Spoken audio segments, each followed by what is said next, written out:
Good evening. The clip that you just saw is from the film The Supreme Price, which is an incredible film about our next guest, Hafsat Abiola. It's about her life, her leadership, and the long line of, as you can see, democracy and human rights leaders in Nigeria. So as you saw, Hafsat Abiola's father, MKO Abiola, was the first democratically elected president in Nigeria after a very long military rule. And after he was elected, the election was annulled by the military. He was immediately thrown in prison, and her mother, Kudirat, began advocating on his behalf to release him. So Hafsat, at that time in 1993, you were in college in the United States. You never saw yourself as a future activist at that time, but there was something that happened on your college campus, and I really believe that all really great leaders like you have that moment, that sort of call to action when they realize they have to step up, they can no longer sit on the sidelines. So tell us about that moment for you. I was in school, and while things were happening in Nigeria, and there were important things, and I was empathetic, I was sympathetic, I wanted to help. I had no idea what I could do to help. And one day I was coming back to my dorm through Harvard Yard, through the Widener Library, and in front of the library there was a long table with students petitioning. And the students were the kind of students that I never talked to on campus. It wasn't that I saw myself as like a snob, but you have to keep in mind that I was raised in a very conservative Muslim family in Lagos, in Nigeria. And these students were students that had like spiked green hair, and very long hair from like people from the 60s, and like free love and all of this. And you know, while I'm happy about their self-expression, you know, I just could not imagine my parents being happy for me to have these kinds of people that I'm talking to. So I was looking for a way to avoid them because they were petitioning, and I thought, what would they be petitioning for? People that look like this, maybe the right to walk bare feet on campus on Sundays, you know, or something. So I was trying to avoid them.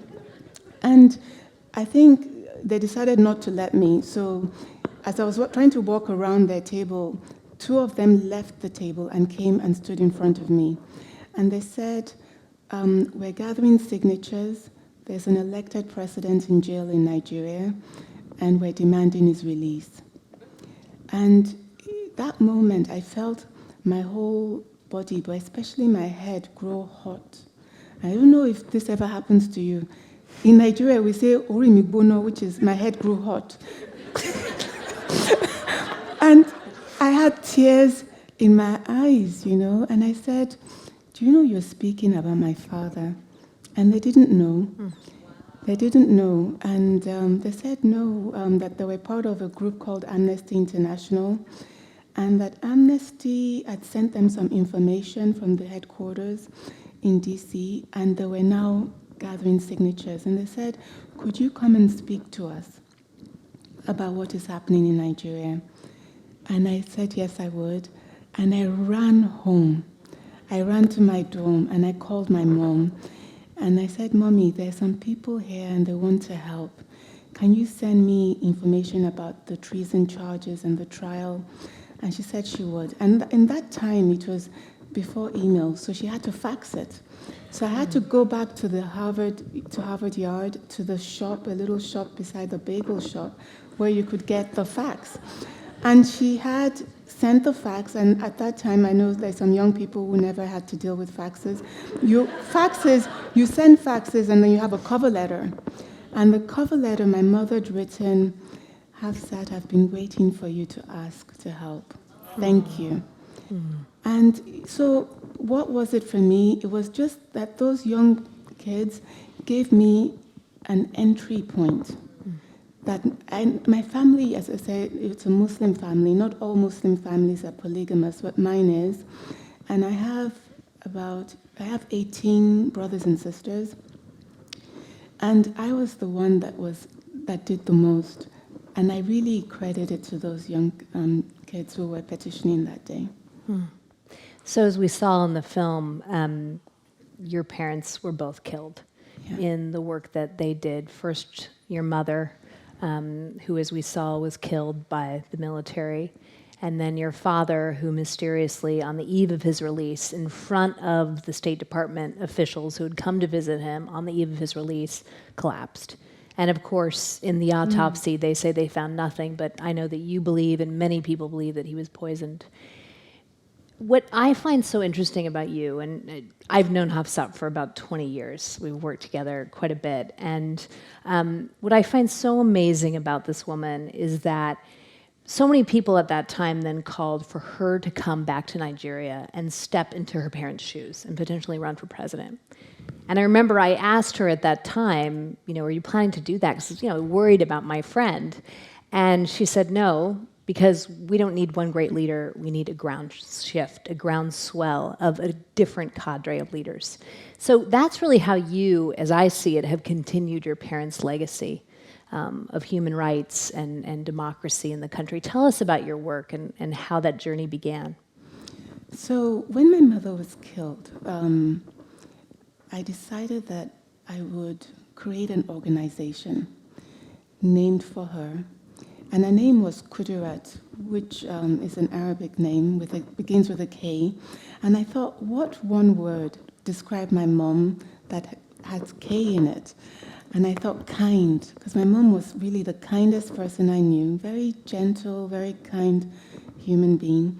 So then I now try to find words that would make sense to name an organization that spelled kind. And I decided to call it Kudurat Initiatives for Nigerian Democracy. But when I reflected on it, I thought, well, who knew what Kudurat would have done with her life had she not been killed? She might have gone global. And here I am limiting this poor woman. So I took the Nigeria out, and then I called it Kudurat Initiative for Democracy. And we are actually in many more countries than Nigeria, although our presence is strongest in Nigeria. And it's funny, Alyse, that I said that to you like maybe 15, 16 years ago. But having worked in Nigeria now for so long, since 1999, it's very clear to me that the position I took was correct. Because the problem isn't just the leader at the top in Nigeria. It's that we've all imbibed certain positions that are not in the best interest of the country. To change it, you need to change so much, not just from the leader, but from many layers of the society. And now, at this point, Kind has trained over 7,000 women and girls across Nigeria. In the Northeast, where the insurgents are rampant, we've trained about 500. And all these women and girls, we train them and encourage them to start expressing leadership, going and serving in their communities, in their universities, in their high schools, even running for local government or running for state government or national elections. And it's this way that we can start to shift the way we do things in Nigeria. And I feel like all of these people, now we have a very good precedent, but the more of us that are ready to take responsibility in a good way for Nigeria, helps the president to succeed. He's not going to succeed on his own. And now, of course, you recently decided to take on a position in government. I know you're working for the governor in one of the largest states of Nigeria. And your new president, Buhari, has talked a lot about rooting out corruption. And looking over the past 7 years, uncovered that $6.8 billion was siphoned off by government officials from the people of Nigeria. And $2 billion of that was supposed to go to fight Boko Haram. Yeah. So how do you begin to address that? How do you begin to address this cycle of corruption? Nigeria is a very wealthy country, but yet so many people living in poverty, so many people illiterate. How does that not frustrate you on a daily basis? I actually think that the 6.8 billion figure is an underestimate. I think because the central bank governor in 2014, the current king of Kano, the emir of Kano, when he was central bank governor, he said 20 billion was missing from the national treasury. whereupon it was suspended by the president. I mean, it was a very strange situation because this was somebody raising an alarm that we should have responded to, and in response, he was punished and penalized for raising that alarm. I think Nigeria, and I think Nigeria is just the kind of place you get when you do not penalize people for doing the wrong things. It's not any different from the US. And the US would look exactly like Nigeria if you could get, the other day when I was last in the US, there was some report about one of your airlines and they'd colluded with somebody and then done something. And it was on NPR. But because you can do all these things and investigate and reveal this information, and then the person was forced to resign, and who knows if there will not be a case brought against the airline. Now, any airline that sees that happen will not do the same thing. In Nigeria, there would be no penalty. So that's the problem. And the current president, when he came in, started going hard at those people who have been stealing. So now there are trials of the people the National Security Advisor who was in charge of the $2 billion, which he then shared among a group of friends. Instead of giving it to the soldiers. So soldiers were going to fight, and they didn't have enough weapons. And when they deserted, they would be rounded up and charged with treason, which, when found guilty, they're going to be executed. I mean, it's a very strange situation where you create a crisis, and then you penalize people because they're responding to the crisis you created. But now that person, his name is Dasuki, is undergoing trial. He keeps trying to get bail, but somebody that could steal $2.1 billion, any kind of bail, you give him bail, you will blink and he's gone. He would have disappeared to some place, found a new identity, or we start this long process of petitioning for extradition, and we won't get him back. And the lesson, what Nigerians will learn from that is, if the problem is not to steal small, because actually if you steal small bits of money, you will be caught, and then you will actually go to trial, and you will go to jail. But if you steal big sums of money, you just pay the judge or you pay somebody else and you're off. And actually, even part of the corruption efforts, the anti-corruption efforts, is finding that judges have been paid in the past for stalling corruption cases. So we're really trying to clean house in Nigeria.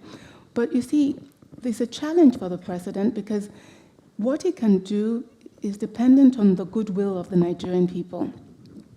And what the Nigerian people see now is that because of the oil prices having dropped so drastically and our economy being so dependent on oil, our exchange rate in Nigeria has now, it used to be 162 naira to a dollar. Sometimes it's 400 naira to a dollar under the new president. So do you know that there's now a campaign? You all know about the Bring Back Our Girls campaign? There's now a campaign that is gaining momentum in Nigeria that says bring back corruption. Because Nigerians are saying, if before it was 162 naira to a dollar and there was corruption, and now you're fighting corruption and it's 400 to a dollar, well, bring back corruption. And clearly they need to take Economics 101. But how many people in the US understand Economics 101? Talk less of Nigeria. So you can see why it's such a challenge sometimes to create and sustain change. So we know that corruption in Nigeria has certainly led to widespread poverty. Has poverty also led to the rise of extremism and of groups like Boko Haram that last year was called the most dangerous terrorist group on the planet? So what I think is that what is leading to the rise of militant groups like Boko Haram is more misgovernance or undergovernance, or the absence of government is what leads to it. It creates a void in communities that religious fundamentalist groups can then fill. And so it's not just poverty, because Nigeria is not the only place with poverty. But what you find is that in northeast Nigeria, where you have Boko Haram, it's also the part of Nigeria where you have the highest incidence of maternal mortality. So I don't know what your maternal mortality figures for the US are. It's probably max, it would be like 20 women per 100,000 births, in the US. I think Sweden is 6 to 100 per 100,000. In northeast Nigeria, it is 1,549 women per 100,000 births. Northeast Nigeria is also the part of Nigeria with the lowest literacy, with about up to 70% of people not able to read and write. 4% of the children, of the girls, will go to high school from northeast Nigeria. They have the highest incidence of poverty. But all of these things are byproducts of poor governance. And the people see that they don't matter to their government, that the government doesn't care about them. After some time, they will respond, and in other parts of Nigeria, they respond because we're more, in the south especially, we're more westernized. So what we do is criminal activity. You see an armed robber or a burglar, a kidnapper. In the north, they're more into religion. Religion is the language of, it's the way they talk. They can speak English, but when they speak in English, if you say, how are you, they'll say, we're thankful to God. It's English, but it's really very much about religion. So when they were organizing in the north, when you have religion and you can use it to organize, what you are going to organize, it's almost like a military operation. So what you have in the south is all these individual operations. They can be contained by the soldiers, they can be contained by the police. The north, whenever they organize, you really regret the lack of governance. They organized in the 80s, the Mater Sinner, and the current president actually at the time was Chief of Army Staff. He led the effort to contain them and he succeeded. So now they've organized again, and he's again leading the effort, is containing them. But the truth is, unless we govern correctly and adequately and appropriately for our people, in another 30 years, we will see another uprising. Hafsat, you are the most resilient person I know. Really, I mean, I remember knowing you obviously during the time right after your parents had died and finding out that the bullets that killed your mother could only have been bullets that the military had, that the government had, but yet they denied it. Obviously, your father was very wealthy. He was a very successful businessman in the IT space. All those assets were seized. When I met you, I know you were basically supporting yourself and your 4 siblings in a small apartment. But you never have any anger about this. You're incredibly resilient, just calm among the chaos. Where does that center come from with you? I believe that we're all energy. We're all forms of energy. And I have faith in humanity. I was raised by people that had faith in humanity. And I think, if you start getting upset about the things you've seen, what do you want to do about the things that you gained because of the things you saw? I want to be upset about my parents and how their lives were taken from them. At the same time, I'm also so proud of them for standing up for Nigerian people in the way that they did and for doing their best. And it's hard to eat your cake and have it. So I have to choose, which one do I want? And really, in the end, I'm just so proud. And then I can only stay in that space of being happy to have seen their example. And then if I want to be upset about the losses, material losses that my family has suffered, I don't know how I would then cope when I go to a place in Nigeria and somebody says, "Are you our father's daughter?" And right away they want to help, whatever it is. If it's a government building and I've come to request a visa or something, and they say, "Are you our father's daughter?" And right away they start processing, okay, so what do I do with that? I think that life gives and life takes, and it also gives.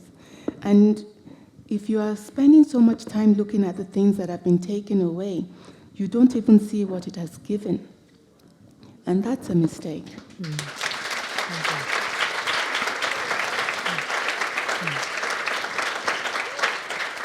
Thank you, Hafsat. I know that you have said you need a ground shift, but I think we need Hafsat Abiola for president in Nigeria. Thank you so much. Thank you.